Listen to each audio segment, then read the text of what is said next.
പ്രിയമുള്ളവരെ, ഏവർക്കും നല്ല നമസ്കാരം.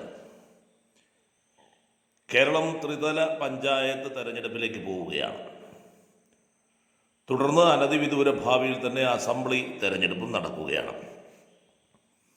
ഈ അവസരത്തിൽ 1956 നവംബർ 1 രൂപവൽകൃതമായ കേരളത്തിൽ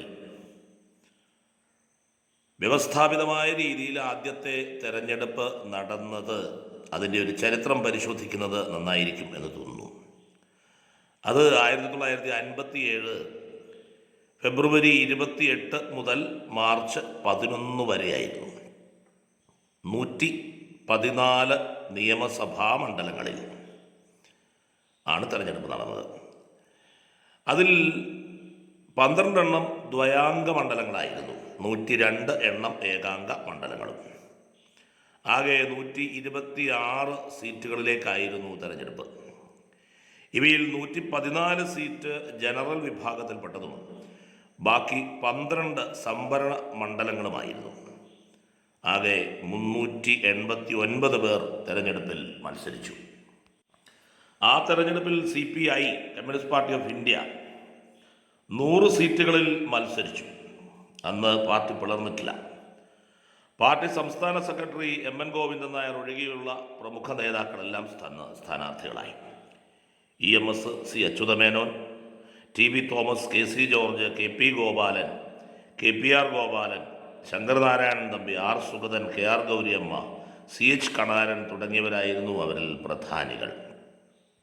TP Punnoose, K Damodaran, AK Gopalan എന്നീ നേതാക്കൾ ഇതോടൊപ്പം നടന്ന ലോക്സഭാ തെരഞ്ഞെടുപ്പിലേക്കാണെന്ന് മത്സരിച്ചത്. SK Pottekkatt, VR Krishna Iyer, Joseph Mundassery എന്നിവർ കമ്മ്യൂണിസ്റ്റ് സ്വതന്ത്രരായി മത്സരിച്ചു. തൃശ്ശൂരിൽ ആയിടെ കോൺഗ്രസ് വിട്ട സ്വതന്ത്രൻ ഡോക്ടർ AR മേനോനെയും പാർട്ടി പിന്തുണച്ചു. മറ്റു പല സ്ഥലത്തും പാർട്ടി സ്വതന്ത്രന്മാർക്ക് പിന്തുണ നൽകി. 124 സീറ്റുകളിലാണ് ഇന്ത്യൻ നാഷണൽ കോൺഗ്രസ് മത്സരിച്ചത്.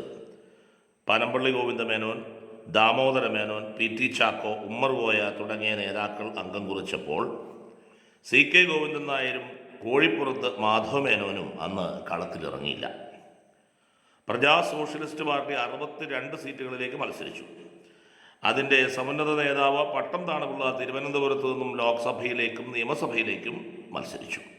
മറ്റൊരു നേതാവ് KB മേനോൻ വടകരയിലെ ലോക്സഭാ സ്ഥാനാർത്ഥിയായി. RSP 28 സീറ്റുകളിൽ അന്ന് മത്സരിച്ചു. സ്വതന്ത്ര രൂപത്തിൽ മത്സരിച്ച മുസ്ലിം ലീഗ് 18 മണ്ഡലങ്ങളിൽ സ്ഥാനാർത്ഥികളെ നിർത്തി.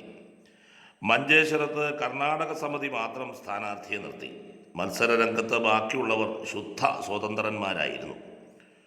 പോളിംഗ് ശതമാനം അന്ന് 65.49 ആയിരുന്നു. കമ്മ്യൂണിസ്റ്റ് പാർട്ടി 60 സീറ്റ് നേടി. പാർട്ടി പിന്തുണച്ച 5 സ്വതന്ത്രന്മാരും വിജയിച്ചു. പോൾ ചെയ്തതിൻ്റെ 35.28% വോട്ടാണ് കമ്മ്യൂണിസ്റ്റ് പാർട്ടി നേടിയത്. കോൺഗ്രസ് 37.85% വോട്ട് നേടിയെങ്കിലും വിജയിച്ച സ്ഥാനാർത്ഥികളുടെ എണ്ണം 43 മാത്രമായിരുന്നു.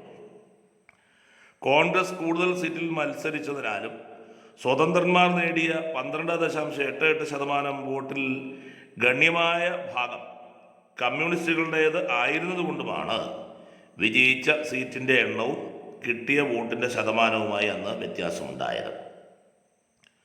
പ്രജാ സോഷ്യലിസ്റ്റ് പാർട്ടി 10.7% വോട്ട് അന്ന് സ്വന്തമാക്കി. അവർ 9 ഇടത്ത് വിജയിച്ചു. ലീഗിന് 8 സീറ്റ് കിട്ടി. മഞ്ചേശ്വരത്ത് നിന്ന് വിജയിച്ച സ്വതന്ത്ര സ്ഥാനാർത്ഥി M ഉമേഷ് റാവു പ്രഥമ കേരള നിയമസഭാ തെരഞ്ഞെടുപ്പിലെ ആദ്യ വിജയിയായി. സംസ്ഥാന ചരിത്രത്തിൽ എതിരില്ലാതെ തിരഞ്ഞെടുക്കപ്പെട്ട ഏക വ്യക്തി അദ്ദേഹമാണ്. 28 സീറ്റിൽ മത്സരിച്ചെങ്കിലും ഒരിടത്തും വിജയിക്കാത്തതിനാൽ RSPക്ക് പ്രഥമ കേരള നിയമസഭയിലേക്ക് പ്രതിനിധിയെ അയക്കാൻ കഴിഞ്ഞില്ല. 9 വനിതകൾ മത്സരിച്ച തെരഞ്ഞെടുപ്പിൽ 6 പേർ അന്ന് വിജയിച്ചു. KO ഐഷ ഭായ് കായംകുളം, KR ഗൗരിയമ്മ ചേർത്തലയിൽ നിന്ന്, ദേവികുളത്തു നിന്നും റോസമ്മ പുന്നൂസ് എന്നിവർ CPI അംഗങ്ങളായി. INC നിയമസഭയിൽ എത്തിച്ച വനിതകൾ OT ശാരദാകൃഷ്ണൻ കോഴിക്കോട് 1 നിന്നാണ് മത്സരിച്ചത്. കരിക്കോട് നിന്ന് കുസുമം ജോസഫ്, ലീലാ ദാമോദര മേനോൻ കുന്നമംഗലം എന്നിവരായിരുന്നു. വിജയിച്ച സ്വതന്ത്രരാകട്ടെ വി ആർ കൃഷ്ണയ്യർ തലശ്ശേരിയിൽ നിന്ന്, മണലൂരിൽ നിന്ന് മുണ്ടശ്ശേരി മാഷ് ജോസഫ് മുണ്ടശ്ശേരി, അതുപോലെ തന്നെ തൃശ്ശൂരിൽ നിന്ന് doctor A R Menon, ചെങ്ങളത്ത് രാമകൃഷ്ണനുള്ള Harippad നിന്ന് കെ വി കോരു ഗുരുവായൂരിൽ നിന്ന്. ഇവരായിരുന്നു വിജയിച്ച സ്വതന്ത്രർ. PSP സ്ഥാനാർത്ഥി പട്ടം താണുള്ള ലോക്സഭാ തെരഞ്ഞെടുപ്പിൽ പരാജയപ്പെട്ടെങ്കിലും നിയമസഭാ തെരഞ്ഞെടുപ്പിൽ വിജയിച്ച് ഒന്നാം കേരള നിയമസഭയുടെ കാരണവരായി എന്ന് പറയാം. കോൺഗ്രസ് നേതാക്കളുടേതിൽ ഏറ്റവും ശ്രദ്ധേയമായ പരാജയം പനമ്പള്ളി ഗോവിന്ദമേനോൻ്റേതായിരുന്നു. അദ്ദേഹത്തോട് പിണങ്ങി ആയിടെ കോൺഗ്രസ് വിട്ട ഡോക്ടർ എ ആർ മേനോൻ പനമ്പള്ളിയുടെ രാഷ്ട്രീയ ശിഷ്യൻ കെ കരുണാകരനെയാണ് പരാജയപ്പെടുത്തിയത്.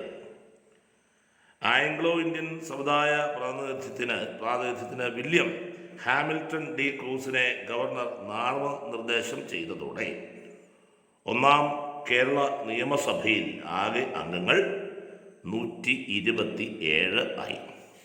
ഇതാണ് നമ്മുടെ ആദ്യ തെരഞ്ഞെടുപ്പിൻ്റെ ഏതാണ്ട് ഒരു ചരിത്രം. പുതിയ വിഷയങ്ങളിലേക്കും വിവരങ്ങളിലേക്കും യാത്ര ചെയ്യും വരെ എല്ലാവർക്കും നല്ല നമസ്കാരം.